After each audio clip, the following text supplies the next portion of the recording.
Tomorrow I'm actually going to be homeless. Feels so weird saying that. Tomorrow the world will be my home. Tomorrow I'll be a nomad. Tomorrow I'll be a professional couch surfer. Tomorrow the movers come to my place. This is the last video I'll be making in this location. And they're going to move all my stuff into a 10 by 10 storage unit.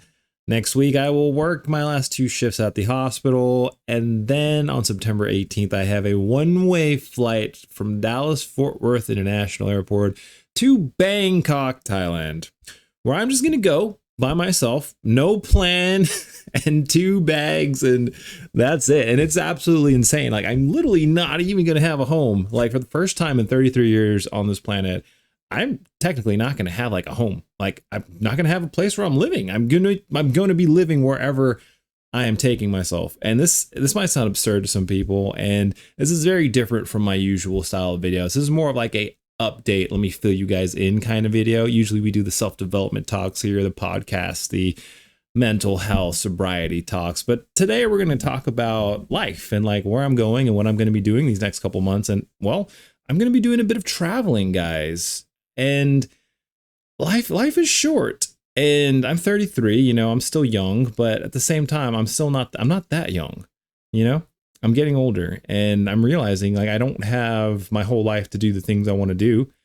And one day this adventure is going to be gone. I do this little thing where I just have like this dialogue with the 80-year-old version of myself. And whenever I do that, the dialogue always comes back to me, and it's like, hey, like, when you're 80, you need to look back on your life and make sure you didn't regret anything. And one of the things I've been itching to do for years is to go on this sabbatical where I unplug from the matrix, where I remove myself from the comfort of everyday living, the eat, sleep, workout, meditate, repeat, go to work, Netflix, chill, make YouTube videos, my usual routine that I have here. Even though it's not even a bad routine, it's a good routine. I have always felt this need to just unplug myself from the situation and throw myself into something completely different, just to see what happens up here, just to see what happens in here, just to see what kind of man this turns me into. And I think it's an experience that I've been desperately needing to have, because while all of this is fine, hasn't been anything wrong with my life for some time now. I'm 2.5 years sober. You know, things are good. I mean, not everything's perfect. You know, there's still things I'm working on. I'm still working on my fitness. I'm still working on my YouTube channel. I'm still working on finding my quality life partner who's going to be my end all be all one day.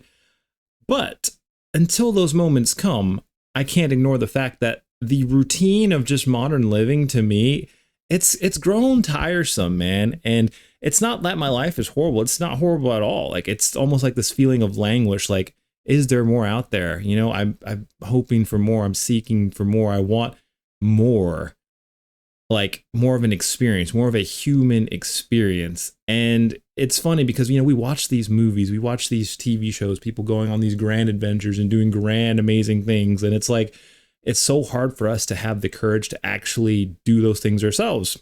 And honestly, dude, like, I can't believe that I'm actually going to do this. I'm actually following through, and I'm actually leaving. I'm leaving. I'm going halfway across the world to figure it out. And I'd be lying if I said that I wasn't, like, you know, scared, because I totally am. Like, you might not see it. It might not look it, but there's a little bit of anxiety and a little bit of fear in there.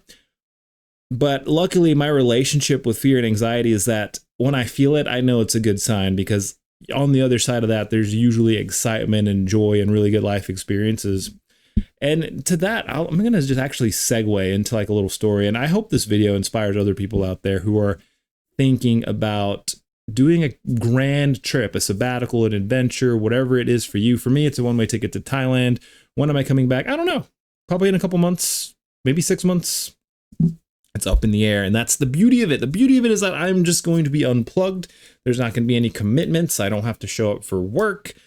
I'm just going to be free, and I'm just going to be drifting city to city, beach to beach, meeting people, doing whatever I want to do for a little bit. And man, whoa, like what? That I don't even know how good I'm going to feel. And honestly, it's weird. It's like this love-hate relationship. It's like I'm excited that I'm going, but also a little part of me just doesn't want to go. A little part of me is really just addicted to the comfort. I'd love to stay here and do the same thing that I've been doing, but doing the same thing is going to get me the same results in my life and ultimately won't lead to more growth for me. And I think there's a lot of growing that I still need to do. And I think going on an adventure like this and just this crazy trip where it's just me versus the world, figuring it out for myself, is going to be something that I really need for myself. Not just to have pride in myself, but just to grow as a man, as a person, you know, to do something like that and just be like, yeah, I did it. What's up, world? Yeah, I'm good. Like, there's going to be so much confidence to be found in a journey like this. And it's probably not going to even be all great. There's probably going to be ups. There's going to be downs. I can't even imagine what problems will happen while I'm traveling. But I do know that at the end of the day, it's me and God, and we're going to figure it out. It's going to be insane.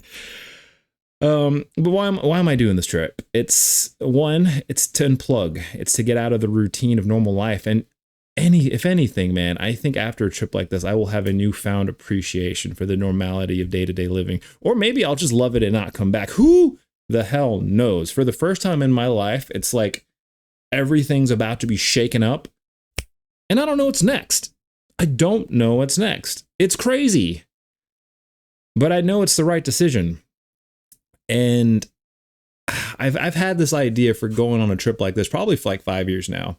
So the backstory is when I was 28, I had actually went on my first solo international trip to Europe, and I backpacked for like 15 days. It was a little trip, hit like 3 different cities, a couple days each, but it was an incredible experience. And I was terrified before I went on that trip.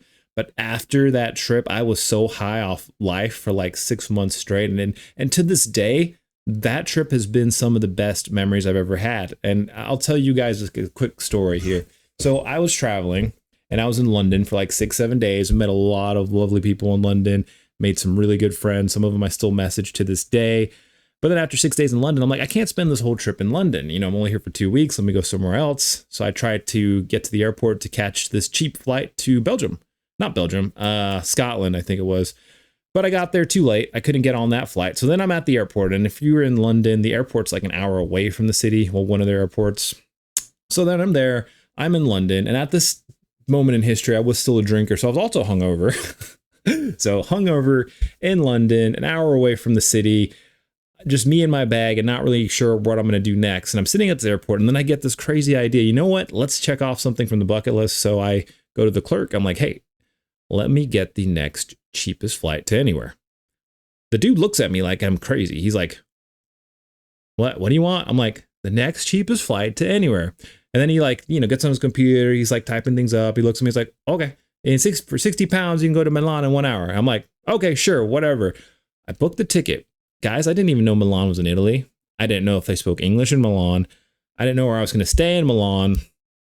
I just knew, hey, let me go somewhere for a couple days just to wing it. So before I know it, I'm going through security and I am so full of like adrenaline and excitement that I can't believe I just impulsively did some bucket list shit. Like I said, hey, give me the next cheapest flights anywhere. And I'm going. I'm actually freaking going. That was so insane to me. I'd never done anything like that. I still haven't done anything like that again to this day, but it was incredible. And then before I know it, I'm standing in line to get on this plane to Milan. And then that's when the anxiety creeps in. It's crazy because the excitement was like up to here. And then before I know it, that excitement drops all the way down to pure, unadulterated anxiety, fear, and terror. Because then everything started setting in. I'm like, I don't know where I'm going to sleep tonight. I don't know if they speak English. I'm looking on the map and I'm freaking out because I'm like, I'm flying even further away from the United States. You know, like United States is like over here. Europe's over here. I'm in London. I'm flying further this way to Milan. I'm like, what? I'm flying even further from home. I don't know anybody on this side of the world. So all that stuff creeps in. I'm like, I don't even have the currency for Italy. Oh, and then I'm like, what the fuck am I doing? But then I get on that plane, so riddled with anxiety, and I'm like, you know, kind of holding my backpack like it's a pillow, and I fly to Milan, and then I get to Milan, and then I get off the airplane, and then all of a sudden, like the airport is dead. It's like midnight. The signs are all in Italian. I can't understand anything. I'm like, all right, I got to figure out how to get to the city.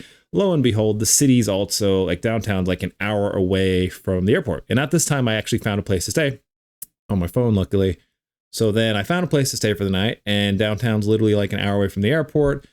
So I got to figure out how to get to downtown. So then I find the autobus schedule, and it says the last bus leaves at like 12:45 or something ridiculous, which was like 15 minutes from the time I got there. Like looking at it, I'm like, oh God, the bus is about to leave now. So now I'm panicking. I'm running through this airport, and there's nobody around to help because everything's quiet. And I'm just trying to find these buses. So I find my way out of the airport. I find what looks like buses in a line. And I finally hop in line, and then I get there. I'm in line. I'm like, okay, I feel good. I think I'll be fine. I'll just charge it on my credit card. That should work just fine. An international credit card, whatever. And then it's me and like 4 other people getting ready to get on this bus. And then the bus driver literally just looks at his watch, 12:45. It's a time to go. Closes the door on me and the other 4 people, and they leave. And then I look at the people next to me. I'm like, whoa, is this normal, guys? Like, why did they leave us? Like, that's not something that would happen in America. But in Italy, they're very punctual. It's kind of a culture shock thing. Like if you're not on the bus by 10:45 or 12:45, they're leaving you. They're going. It's just how they work over there. And then the guys I met in front of me, they were like from Sweden. They're like, oh, nah, that's just how it goes. They're just like that. And then the other couple behind me was actually like a couple from Colorado, so people from the States. So it was cool, but we were all there together. So we ended up splitting a taxi, which is great because a taxi was with 4 other people was way cheaper than me getting a taxi by myself to downtown, which would have cost like double the price of my flight, which would have been ridiculous. So anyways, I have an hour getting to know these complete strangers. We're swapping stories where everybody's telling each other what they're doing here in Milan. And then they get to me like, hey, what are you doing here? And in retrospect, I probably shouldn't have just been as like bold, but I could just sense that these were just normal, genuine people just traveling around. So I'm like, oh, I'm from Texas. I'm just on an adventure, and I bought a one-way ticket over here. I went to the airport. I'm like, next cheapest flight to anywhere. And then I ended up in Milan, and now I'm here, and I have no idea what I'm doing, but I'm gonna stay here for a couple of days and just explore and wing it. And I wish I had like vlogged the whole experience, but anyways, I'm there, and that happens. And then they're just like, you could just see the excitement on their faces. They're like all enthralled. Like, what? You're doing that? You're traveling? You're literally going on this crazy adventure. You're from Texas, and you're just winging it in a different city. They thought it was so cool. And then an hour goes by of chatting with these people. We get to downtown. We all get off the cab. We're saying our goodbyes. And the guys from Sweden are just like, hey, man, what are you doing in like 2 days? And I'm like, literally no plans, no idea. I have no idea. So long story short, they invited me to a wedding. So yeah, they invited me to a wedding, guys. 2 days later, I am at this wedding from 3 p.m. until midnight, eating, drinking, dancing with a whole bunch of people I have never met before, having the time of my life. Literally, I'm pinching myself because it feels like some shit you'd see in a movie. And then I'm sitting at this table that's right next to where the bride and groom are at. And the bride and groom are looking at me, and they're lifting up their champagne. They're giving me like little toasts. I'm looking at my friends from Sweden. I'm like, how do they know I'm even here, guys? And then they're just like, oh yeah, we told them we invited this crazy traveler from Texas, and they're super happy that you actually came and basically wedding crashed. And guys, long story short, a impulse ticket to who knows where I ended up with me at a wedding, having a good time with a bunch of strangers I've never met before. And to this day, it is one of the sweetest, fondest memories I have. And it's probably going to be one of the best memories I always have. And that wouldn't have happened if I gave into the fear and the anxiety of staying put and not actually putting myself out there and going on a trip. And anyways, long story short, I came back home, and that was the moment I realized, like, I got to do one more big trip. But this time, instead of like 2 weeks, 3 months. And then 3 months turned into 3 to 6 months in Southeast Asia. At first, I was going to go back to Europe, but now it's going to be an Asia trip, and I don't even know what to expect. I'm not expecting to get invited to another wedding, because how insane would that be? You can't control that kind of stuff. But the fact that you're alone and you have no agenda and you're just drifting around just opens you up to opportunities you couldn't even imagine. And you can meet people. You can just meet so many people. It's crazy. So I owe it to myself. And this was 5 years ago, and I put this trip off for 5 years. First it was like I had a girlfriend I didn't want to leave. Then it was like COVID. And then it was like another girlfriend. And then there was like the sobriety thing. And then after like I quit drinking alcohol, I didn't want to rock the boat. So like there was that 1 to 2 years after booze where I'm just like, I'm happy just living a very normal vanilla life. But I got that shit in the bag now. It's been 2.5 years. Like, I'm ready. So, long story short, again, I'm going to be homeless tomorrow because I'm going on this trip. And the content on the channel is going to change a little bit. I'm going to still do the self-development content, the sobriety content, but I think I'm going to have some travel vlog style videos to share with you guys as well. So, my friends, if you haven't already subscribed and hit that bell notification, please do, because I will be uploading videos and keeping you guys up to date on my journey while I'm winging it in freaking Asia. Kind of insane to think about. But anyways, if you watch this to the end, thank you for joining me for story time. I love you. I will see you guys all on the next one. And take care of yourselves. Bye. Yeah, I'm about to fade away, cause every time I wake up I feel like it's Monday. Something's going wrong with all the chemicals up in my brain. All of a sudden I don't look at anything the same way. Gotta build up of my thoughts sitting in an ashtray. I'm sorry that I'm so inconvenient, okay. Just let me be me and I'll stay out of your way.